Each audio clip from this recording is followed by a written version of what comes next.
Hello and welcome in to The Roar Within, Episode 2, the Trinitonian Sports Podcast. We're excited to be here.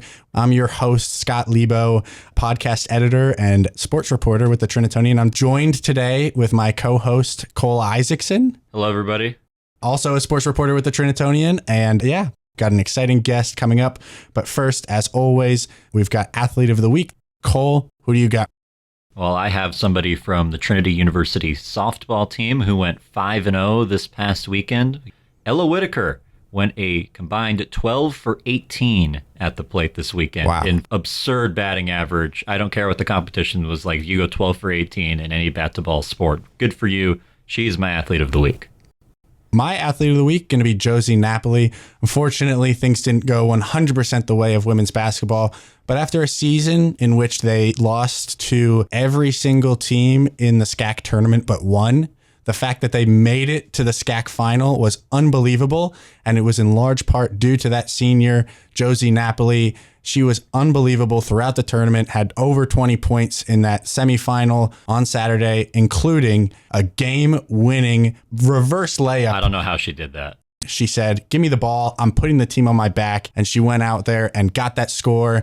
Luckily, when McMurray goes up the other end, they can't get the basket to drop. Trinity go to the final. Results don't go their way there, but wow, what an end to the season. What a change of pace after what was maybe a little bit of a disappointing season for the team. They really turned it around in the end there. Something they can really be proud of and build on for next year.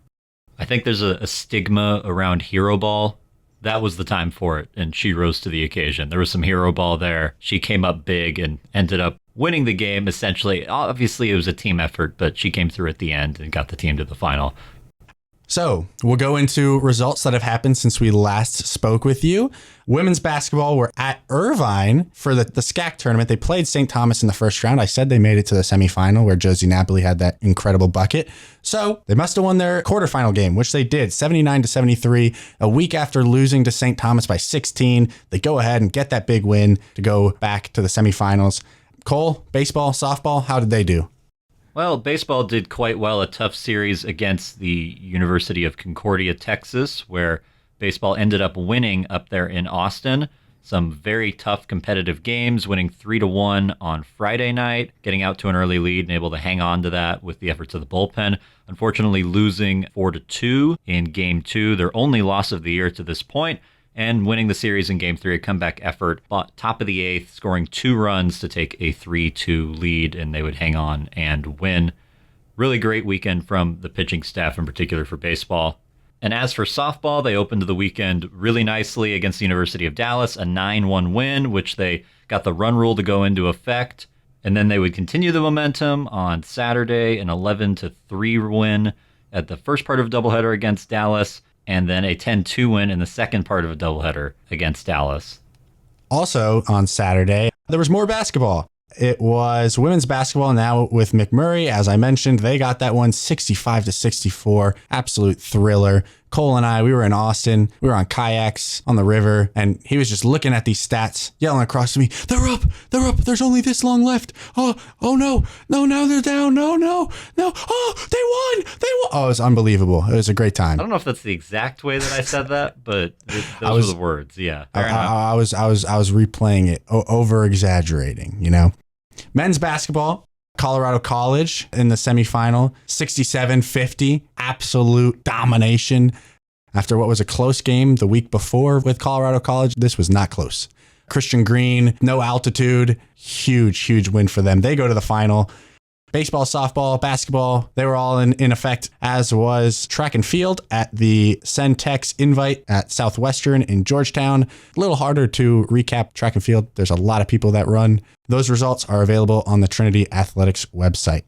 In terms of Sunday then, as Cole mentioned, softball was not in action. Baseball went on to win their series. No, softball was in action. They were. Yeah, they played another doubleheader against Howard Payne. They won the first one 10-2, and then the second one they got the 7-4 win. Good weekend from them, 5-0. Wow, 5-0. Mm-hmm. That's a jam-packed weekend. Normally you play like 3 games in a weekend. That's what I was expecting, but five games. Mm-hmm. Wow, unbelievable. For women's tennis and men's tennis, they were in action Sunday, March 2nd. Women's tennis was home versus McMurray, as were the men. They both swept them 7-0. Easy peasy. Count that one in the record book. And then they also were both home versus East Texas Baptist, who they also both swept 7-0. Easy peasy dubs for the tennis teams this weekend, showing how good they really are, flexing their muscles a little bit to get the season going for them. For basketball, things were not as fun. Both teams in the SCAC championship games, but they really broke our hearts. For the women, it wasn't really ever close, unfortunately, versus TLU, who had already gotten the better of them twice this season. They lost 73-63, preventing them from going back to back to back to back. 4-time straight champion it would have been, not quite for them. For the men, it was heartbreaking. Cole, can you walk us through what happened in those final few minutes? It was a tough defensive battle the whole way. Both teams were held under 30 points for the majority of the game. I know we got to halftime before anybody got to that point, at least. The offenses picked up a little bit later, particularly St. Thomas, who got out to an 8-point lead with around 2 minutes to go. However, Trinity able to come back and tie the game. They had a possession with the shot clock off to end the game. They had last shot, could not convert on that. The game ended up going to overtime. They would lose 58-53. Very tough way to go out. Yeah, heartbreaking way for them to end it. It's the last year in the SCAC. It had been a while since they'd last won the SCAC championship. To have a chance to do it with 15 seconds to go and to come up short, it's gotta hurt. And it likely means that they will not be continuing their season into the NCAA playoffs. We'll know for sure by the time this episode comes out, but as of now on Monday, unaware whether that will happen. In terms of action, we can recap these games theoretically, but they have not finished yet, and we will go ahead and do that all the way up until Friday. Men's golf is at the Savannah International once again. They will be continuing with that into Tuesday. Wednesday, men's tennis is at home versus Carnegie Mellon. Baseball is on the road. Cole, where are they playing? Hardin Simmons. And softball has actually 2 games. It's a doubleheader versus Carnegie Mellon. That's at 5 and at 7. On Thursday of this week, which was yesterday for our listeners, women's tennis is home versus Gustavus Adolphus College. And then today, women's tennis at home versus MIT at 3. And baseball is at home versus McMurray to start their series for the weekend, which we will preview right now. Very interesting series versus McMurray. These are the top 2 teams in the conference as of now. Trinity, after their fantastic start, they're 8-1 right now. All of those in conference, nationally ranked to start the year, picked to win the SCAC by many. A lot of questions with them we knew coming into the year. They seem to have answered those so far. Concordia was seen to be the challenger team. Trinity was able to handle them in Austin, and McMurray is seen as that other team. They're in their first year into the SCAC. So far, a really good start. They've already beaten Concordia in a series in Abilene, and now these are the 2 teams with the best conference records so far. They both have great offensive numbers coming into this series. Should be very interesting. We'll see how the pitching depth plays into that, considering that Trinity has a midweek game for the first time all year. Should be a lot of fun. I know I'm going to go back to Las Vegas, where I'm from, so I'll be missing that series for Tiger Network, but I know that Reed Rosales will do a great job on play-by-play, and I encourage everybody to watch. Should be some fun games. Yeah, softball also has a series coming up this weekend leading into spring break at McMurray. It's kind of an interesting series. Normally, I feel like when you got a doubleheader, you play Friday, doubleheader Saturday, you get Sunday off. It's different. They've got a doubleheader on Saturday, and then they finish the series at McMurray on Sunday. Women's golf are in Phoenix, Arizona for the Westbrook International. Not too warm yet, thankfully, for them. Yeah. We're getting to that point. Once you get to late March, it becomes pretty unbearable as somebody who's from that region. Yep, they'll be continuing there in Phoenix into Sunday, and then moving into spring break. I guess we'll cover all the things that are going to happen until the next episode, which I realize it's not going to be till after spring break. So we've got quite a few games. So the 9th, women's golf continuing the end of those baseball and softball series. On the 10th, men's golf are in Moore Park, California for the CLU Kingsman Invitational. On the 11th, men's golf continue there. Women's tennis will be at home versus Occidental, as will the men's tennis team. And baseball, as you said, they've got that midweek series versus Nichols. That'll be a one-off, and there'll be a few of those during that week. So then men's tennis, Wednesday the 12th, they are at home versus Texas A&M Corpus Christi. They have another game at home versus Texas A&M Corpus Christi. Softball has a doubleheader on Wednesday versus Rochester at home. Baseball, another one-off game for them, going up against who, Cole? DeSales. at home in San Antonio. And then on Thursday, baseball again, another one-off, and they're playing this time. This is not a one-off. Oh, not a one-off. Man, they're confusing me. Who are they playing this time? That's Cortland, so that should be a really interesting series. It's a main non-conference series that's sandwiched in between their conference opponents, really. And then moving into Friday the 14th, track and field at the NCAA Indoor Championship. Lot to play for in that one.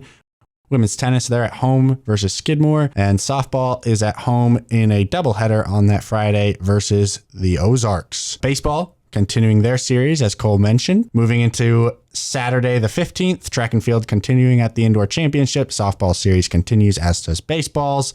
On the 16th, the day before school starts back up after spring break, women's tennis, home versus Bowdoin. Baseball continuing their series. And then the next sporting event is Tuesday. We'll all be back in classes. Women's tennis at home versus Chicago. Baseball, home versus Mary Hardin Baylor, being followed up by a baseball game the next day at home versus Hardin Simmons. No action on Thursday. And then the day of our next podcast release, track and field at the Charles Austin Classic, their first of the outdoor season. Men's tennis versus John Hopkins, women's tennis versus Stevens, baseball at Ozarks in a doubleheader, and softball home versus Concordia. Those games will then continue into the weekend, but they're so far ahead of us now. We'll preview those next time. But for now, we're going to move towards our interview with our special guest. So we're joined now by our first guest for The Roar Within, Pierce Jackson. How you doing? Doing good. Let's do this. I'm excited to be here. Thank y'all for inviting me on y'all's podcast today. Yeah, so we're excited to share your story in sports with everybody here today, and we'll get started. First question really for you then is, how did you first get into playing sports? All right, if we're going there, we got to go all the way back. We're talking like 3 or 4 years old. My dad, being a devout Cowboys fan he was, unfortunately, made sure that I was in football from day one. I took family photos and Cowboy jerseys when I was about 2 or 3 years old. So sports was always like a part of my story. Started with like a lot of soccer, like everybody does, a little bit of basketball, a lot of flag football. And of course I stuck with flag football for most of my life. But that's kind of how I really started getting into the sports space. And then how did you end up playing sports here at Trinity? What was the recruitment process like to come here? I got a text from this guy named Marcus Coleman, who was the DB coach here. I blew him off. I was like, man, who is this guy? Trinity? Definitely not. I'm not going to some small D3 school in the middle of San Antonio. Not happening. But my head coach at the time in high school, he told me, go and take another look. Trinity's a nice school. I was like, okay. So I finally looked up Trinity. I really found that it was a great school academically. So I decided to come here. It was a process. I committed, then actually decommitted to go to Pepperdine because I was like, man, I'm not doing sports. The girls are pretty there. Like, I'll go over there. It's going to be great. But, my mom told me, like, are you going to be okay never having played college sports? And I was like, you know what? I'll go back and do it. So here I am today. Throughout high school or even before that, did you have a feeling that you wanted to play college sports then? Was your mom like reminding you maybe of like a younger you's dream to play? Honestly, probably, yeah. I've been playing NCAA on my thing for God knows how long. My dad played college football. My older brother played college football. There was no way I wasn't going to go through and play college football. It pretty much had to happen. And so it definitely was something I always planned for. I never planned to not play football after high school. So when I finished my last senior game, there was a little crying like everybody does. But it was never like, oh, I'm done. Nah, I knew I was going to play at the next level. I didn't know where, but I knew it was going. Were you always a DB? Well, I was always a cornerback and always a DB, but I did play a little bit of running back in the day. I could tote that thing. I could just a little bit. But, I found out catching wasn't exactly my strong suit. And the receiver lines were a little too long. So I was like, I guess I'll play DB. And that's where I found a nice home for me. You should be a power back. Hey, catch the ball. I can do it. 3rd and 1? Mm-hmm. 3rd and 1, going through the A gap. I want a halfback dive right behind my right guard. I'm going right there. Get the fullback in there too. Please get a fullback. Those guys are too big up there. Please. I can't be doing all that. Whenabouts did you start getting into track? So actually, this is where the funny story comes in. I hated track my whole life, like anybody does. Because who would want to go outside and run in a circle for like God knows how long? That's My horrible. dad's a track coach. That's crazy. Well, let your dad know he's a wonderful guy, but Lord, track is awful. It's awful. So I'd actually quit track 3 times before college. I quit in 6th grade. They made me run the 100 and 200. Then they put me in the 1.5 miles. And I said, no. I'm done. Went into high school, freshman year, did long jump and triple jump. Loved it. And then they put me in the 400 and the 4x4. I was like, you got to be tripping. Like, I am not doing that. And then so I quit again. In my senior year, I did the 400 again. And so I was like, okay, I'm done. I'm never running track again. The 400 was the bane of my existence. It was awful. And then I was laying in my bed one day and I was like, if I was to join the track team here, what do I do? I was like, I could throw a javelin. I've never seen it before. I've never thrown it before. Why not? So that's literally how I got into track on campus. I texted the coach that day and was like, hey, what's up, bestie? You want to give me a little, just a day to come try it out? Tried it out. It worked. And here I am 4 years later, still throwing spears for fun after class. That's actually wild. It's wild. To join javelin like that, to join track and field like that. Maybe if you had been a quarterback, it would make a little bit of sense, but no experience throwing. Why is that the one that comes into your head? Well, actually, there has been a little bit of experience throwing. Okay. I never was a quarterback, but I was always an identical twin. And my identical twin was a receiver. And so when you were in the backyard growing up, no matter what, when we were just hanging out, I was always throwing him the football. I would throw him go routes, and then I'd do DB routes on there. But getting used to throwing go routes every day or post routes, I think, my arm. And so when I did decide on javelin, I was like, I guess I could probably throw a little bit from all those years of playing catch in my backyard. Had a built-in receiver to go throw to. So we know you're hunting for a record. You were very close, only 2 meters off. Can you talk about the chase for that? Yeah, I mean, it's been like a long journey to get to this point. And it's great to be like this close. Coming in my first few meets where I didn't even get a mark because I couldn't get it in the sector. Mind you, if you've seen a javelin sector, it's massive. You should not throw outside of the sector, but that was me. But it's been a lot of work, a lot of sweat, tears, blood, all the et cetera. It's really exciting to get to this point where I'm now really close to a record. And the distance I threw the other day almost guaranteed qualifies me for nationals as well. So now it's like, now you can become an All-American and a record holder. And it's exciting. My mom was there and she had like the time of her life. Like she was screaming and screaming. So, but it's definitely a really good feeling knowing that something I picked up 4 years ago, I'm now second all time on the Trinity list. What's it been like being on this Trinity track and field team, knowing that this is not why you came to Trinity? You weren't expecting to be on this track and field team. But I love the track team. Given it was a little weird, especially when I decided not to do football anymore. I was like, that's my identity. How am I supposed to not play football? But I love the track team. They're great. It's a much different environment from football, but it's fun, kind of laid back, but not entirely. You can kind of work at your own pace. But it's a little weird knowing that I got into the school by the football coaches. But it's so great to see some of the football guys around campus and have a good relationship with them. My roommate's still a football player. Now, I feel like I have to ask you an important question. I understand that scooters are not going to be allowed in the future. I know that that's very personal to you. What are your thoughts on that? My soul, it gets ripped out of my chest. And I'm just glad I'm gone before these scooters get removed because I could not live without my scooter. I'm now on Scooty the third.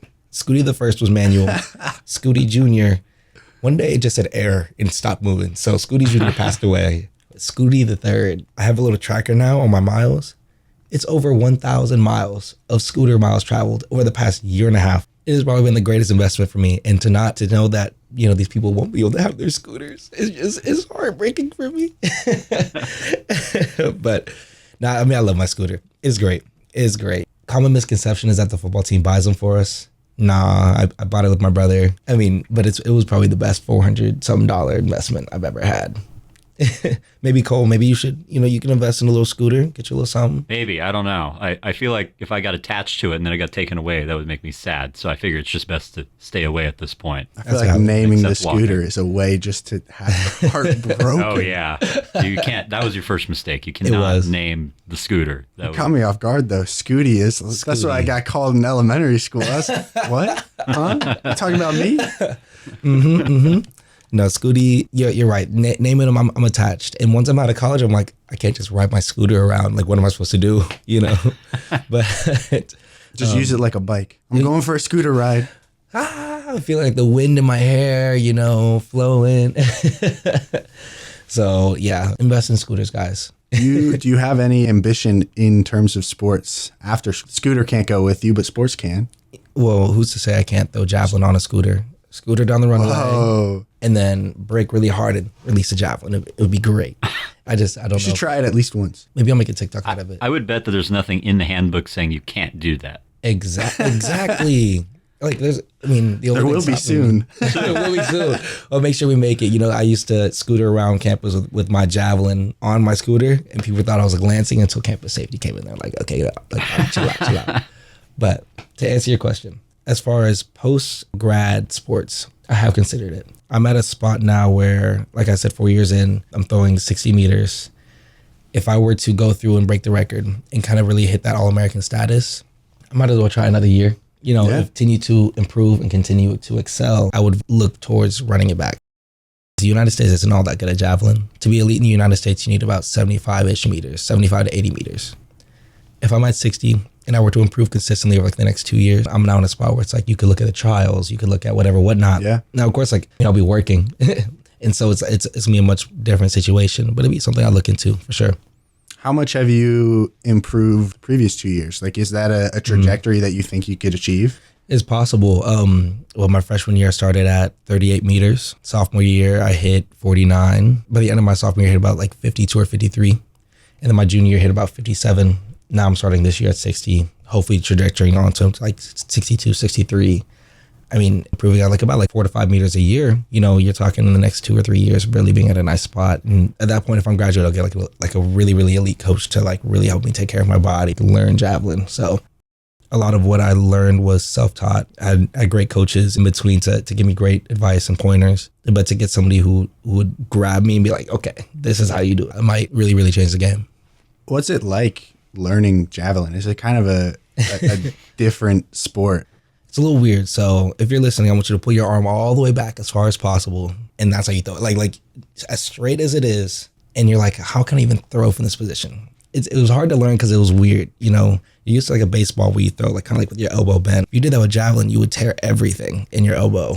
It would be bad. It was weird getting used to the movement and trying to teach myself that like throwing itself isn't foreign. I've been throwing, but throwing from that angle is a little weird. It's kind of like, have you ever seen those guys throw cricket?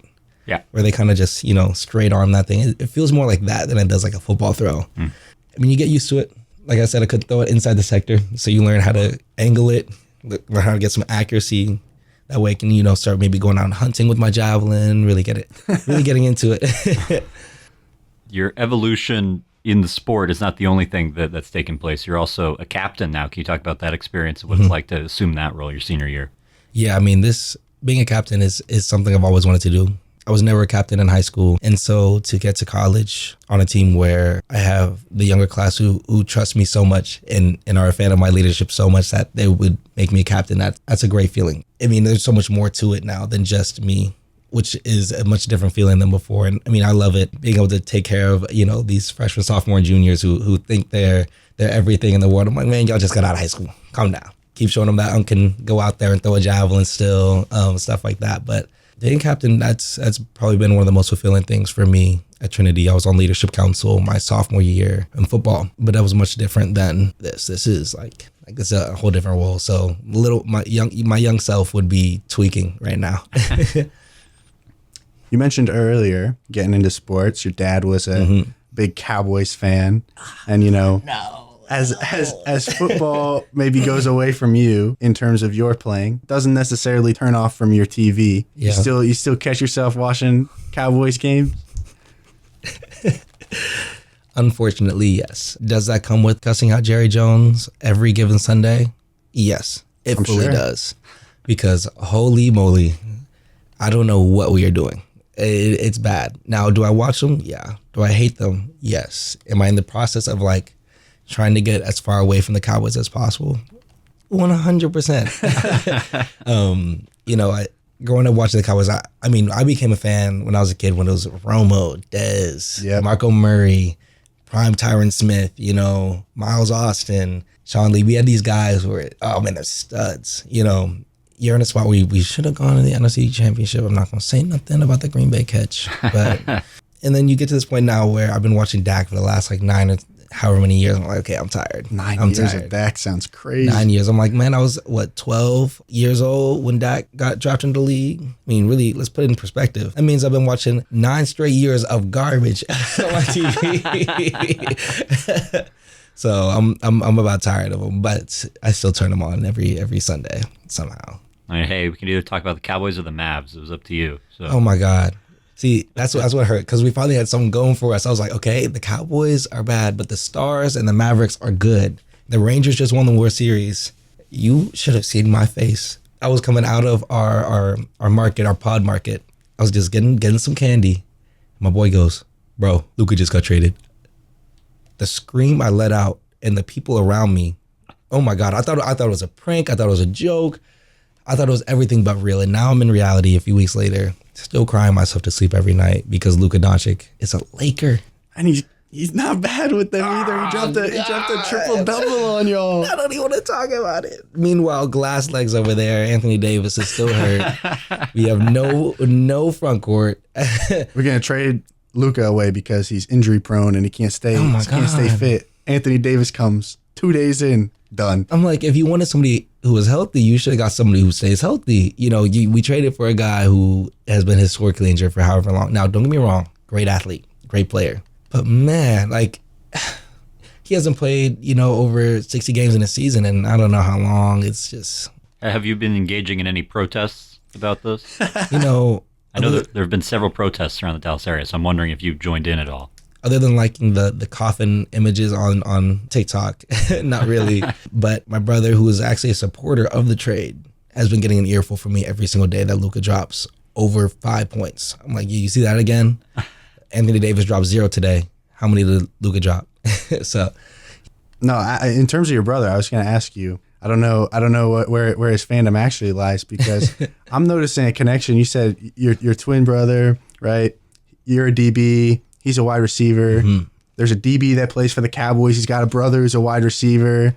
Maybe he's a Texans fan. I don't know where Stephon Diggs is going to end up, but like, you see that connection, yeah. Trayvon Diggs, Stephon Diggs. Mm-hmm. I see the connection. Unfortunately for him, he's also a Cowboys fan too. I mean, it's the whole family. It's the whole family. You know, if he could be a Texans fan, I think he might be off a little better, but not always. You know, there was that little moment in there where the Texans, they fought for their lives. And my roommate is a Texans fan. He's like, you don't want another dark ages. You don't want to have been there during that time when you know, Deshaun was out, and it was just bad business for a little while in Houston. So. Well, we're gonna move into our debate side of things, and you've brought an interesting topic. I'm not sure yet where I stand on this. I know Cole's in the same spot. Trust the process. But I don't think that this is even a hot take. I just gotta hear you out. The topic today is the combine is not a good thing to have.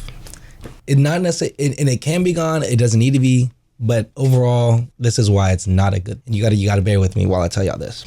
So, first off, the combine, especially when coaches see the combine, they love like these things like the 40-yard dash and bench press and like an L drill. Man, how many times realistically do you see a 40-yard dash out of anybody outside of running a go route? I mean, even DBs don't even run straight for that long. They're backpedaling for most of their time. Quarterbacks, running backs, linemen. And so the biggest problem I have is because the owners love these numbers so much. They'll take a 4.2 with no stats in college over a 4.4 who is a superstar in college. They forget to look at the tape. You look at guys like Emmitt Smith. He was not a combine guy. Ran like a 4.5, 4.6, short guy. Didn't really have all that stuff. Oh man, but he was a stud in college. But he fell in his draft stock because he wasn't good at the combine. So Cowboys get him, and look at him now. Number 1 all time in rushing yards. You look at other guys. What was his name? The guy who ran he ran like a 4.2 or 4.3. John Ross. John Ross. Wow, You look at John Ross. That's the name, John Ross. Thank you for that pull. I needed some help there. Look at John Ross. How good is he in the NFL? But how high did he get drafted above other guys? Because he's fast. The problem with the combine is it makes ownership question what they already know about these athletes. And it makes athletes struggle who aren't bad at all. I was a bad tester. I didn't have a good 40 time. Didn't have a good vertical. Right? But on the field, it was a much different situation. And that's the same way with a lot of these people, because that testing is like doing tests in college or high school. Some people are just good test takers. Yeah. Other people are good workers, right? And so if you're in the workforce, would you rather have somebody who has a 36 ACT or somebody who knows what they're doing in your job? That's the equivalent of a 4.2 and a 4.5. Sometimes you don't. That's my take. People get hurt. They go there. Personally, I'm more of a fan of the pro days. I know it's more of the same, but at the same time, it's their environments, their quarterbacks, it's their coaches. It's much more private. They feel comfortable. They don't feel stressed around another 500 of the best athletes in the country in their space. And you get an option to what do you want to test. It's more common in a pro day to say, well, I'm not going to do this one. I'm not going to do this one. I'm not going to do this one. I think about right now, Jalen Milroe is getting some hate as a quarterback for not doing the testing. And, people are saying, well, Anthony Richardson did the testing and helped his draft stock. Well, Lamar Jackson didn't do the testing and he got picked overall quite high. I think there is some merit for a guy like Jalen Milroe who didn't maybe have the numbers to prove, well, I got this upside. I think another example I'd like to ask you about would be DK Metcalf. Because I don't think he had great numbers in college. He had an insane combine. Insane. And now he's actually pretty decent in the league. And so when I think about guys like that, there are some people who excel at the combine, which is like one of the reasons why I feel like it should still kind of be there as much as I don't like it. Yeah. You have guys like him. You had Megatron come through. Insane combine numbers. Improved his draft stock. Before a lot of these guys who are successful in college, I don't think they really need it. Right. Sometimes, if you're one of those guys who just has the numbers and you got it, you have your intangibles and you want to improve your draft stock, go. But the push for a lot of these guys who are bona fide superstars in college to do it, they're like, oh man, Ashton Genty, he didn't do the combine. What's wrong with him? He's the closest to Barry Sanders record we've seen since. I think Chris Johnson was the name you were going. Yes, Chris Johnson. That's it. I was like, it's close. Yes, I was like, CJ2K. That's it. There's a name, but I don't know. I think we can push for people who want draft stock, who aren't at as big of like the stage, like a DK Metcalf. But for some of these guys, they can do a pro day and be done. Give them a little physical. Because another thing, what happens is sometimes you try to improve your draft stock, you get hurt. I watched a receiver roll his ankle yesterday. Oh man, he has weak ankles.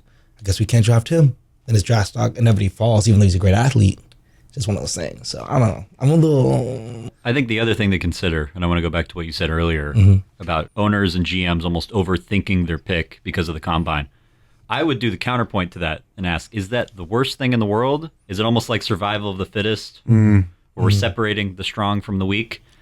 Like, if a team's going to do something stupid, then that's just part of it. You have a good point. And, you should be good enough to overcome that. And the teams that don't do that are the ones that will have success and win.